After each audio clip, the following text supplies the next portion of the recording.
to the Cultum Vita channel. Today on You Need to Start Now, we're going to talk about scarcity mentality and how does it connect to Financial Freedom Foundation.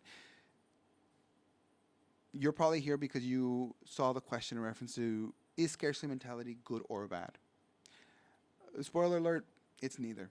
It's pretty much what you make of it. And the way you do that is by being conscious of it. Now, we're going to go over some examples in reference to why it's bad.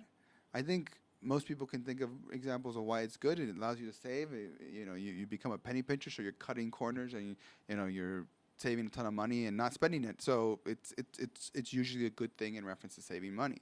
But at the same time, there are bad things, and we're gonna go over some examples, and at the end we're gonna show you how you can get started so that you can be in control of it. So with that, I'm gonna send it over to Matt, and Matt's gonna tell us about a friend. Yeah, thanks, Carlos. Before I get started on my friend, I did want to just highlight the fact that scarcity mentality in some ways is definitely good. Like, I view it as good. But my friend, he's a good dude, multimillionaire. Money's not an issue for him, but he's got some serious scarcity mentality issues. And I can think of no better example of that. I mean, this guy wears, shoes with duct tape, right?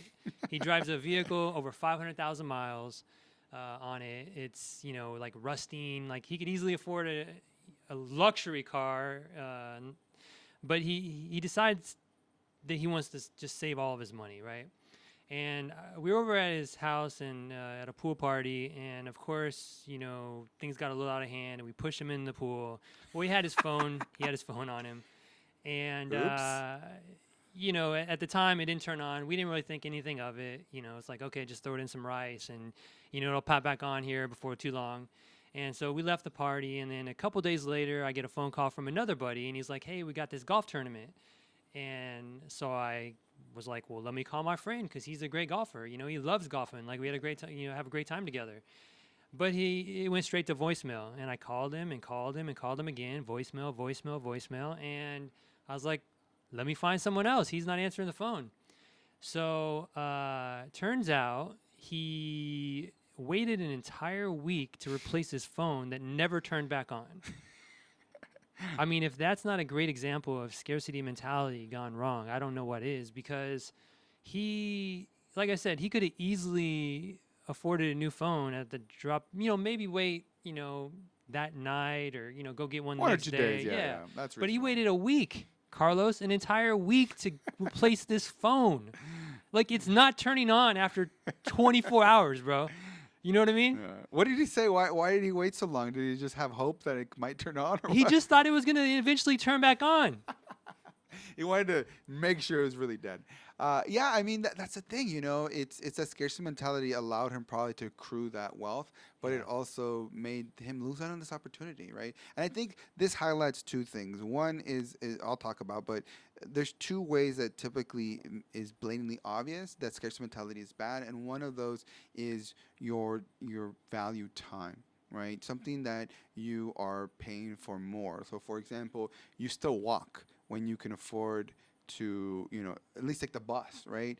You're choosing all that time that you're wasting when in reality you could be on a bus and doing something that's more valuable with your time. And compared to walking, where you're losing that time and stuff like that, or spending time with someone that you Missing out on those opportunities. Exactly, and so he could have been with his friend playing something he loved, and instead he missed out. And we won too, by the way. Maybe it's not good he didn't not rubbing that in.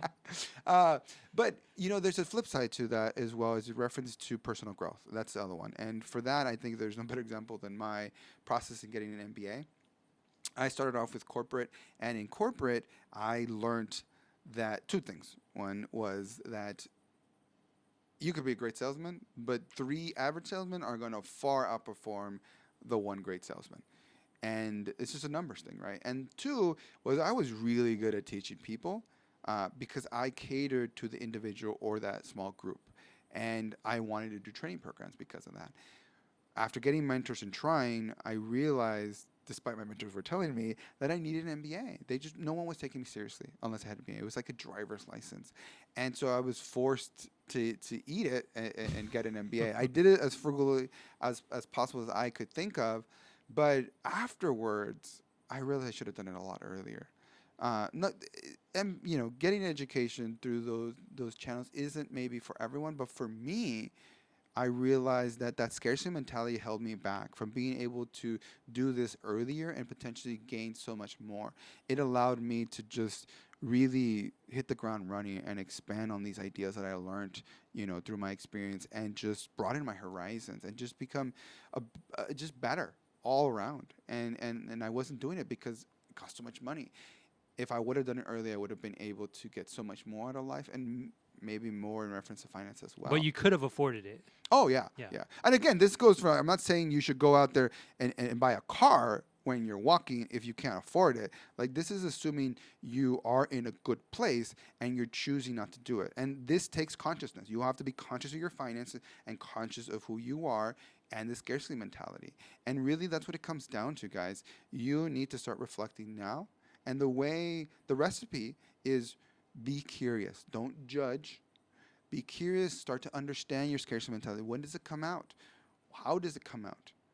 What if you do this enough, you should be able to reach a point where you just accept it. It's a part of you, and like everything that's a part of you, it's not good or bad. It's just one part of you. What this will allow you to do, though, is eventually embrace it. And embracing it allows you to be conscious of it and use it when it's advantageous for you.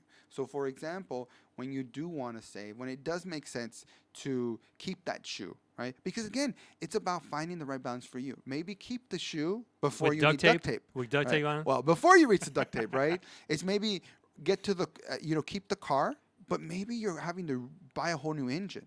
You need to stop and think of the macro, think of the bigger picture, and be like, actually, I can probably buy a used car for the same amount and then get another 10 years out of that car. Yeah. We need to be conscious of it so we learn when it's no longer advantageous for us. And that's different for everybody, right? The scarcity mentality has a lot of value. You just need to be conscious of it, and that will allow you to then use it when it's advantageous and stop using it. But we don't want to just stuff it down. If you think it's only bad, it's not going to work. And at the same time, we don't want to let it run wild. It's like I was telling you, it's like having a chicken. It's laying eggs. It's great. It's advantageous. But if it's in your house, it doesn't belong there, right? Like, put it outside. I mean, some people might argue otherwise. But if you don't want to have to be cleaning up after a chicken and you want the eggs, you can put it in a chicken coop and have the advantage of having the chicken, it being happy, you being happy, and you having your eggs. That's all we're saying.